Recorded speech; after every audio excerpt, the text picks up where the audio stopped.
ആദ്യം തന്നെ കുറച്ച് എണ്ണ ഒഴിക്കാം. എണ്ണ ചൂടായി വരുമ്പോൾ കുറച്ച് ഉലുവ ഇടാം.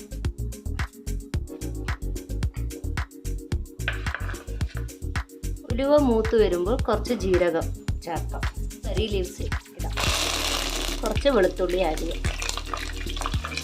ഇതെല്ലാം മൂത്ത് വന്നതിന് ശേഷം ഒരു 3 ചില്ലി ചേർക്കാം. കുറച്ച് സവാള ആഡ് ചെയ്യാം. ഇത് ക്രഷ് ചെയ്ത സവാളയാണ്. കാരണം എന്താ വെച്ചാൽ കറിക്ക് കുറച്ച് കൊഴുപ്പൊക്കെ കിട്ടും. കുറച്ച് മഞ്ഞൾപ്പൊടി ആഡ് ചെയ്യാം.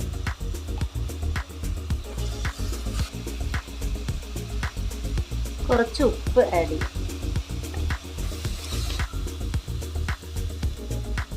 എരിവ് ആവശ്യത്തിന് ചേർക്കാം. ഞാൻ 3 ടേബിൾ സ്പൂണാണ് ചേർത്തിരിക്കുന്നത്. കുറച്ച് മല്ലിപ്പൊടി 2 ടേബിൾ സ്പൂൺ ആവും. ഒന്ന് സബ്സ്ക്രൈബ് ചെയ്യാനും മറക്കരുത്.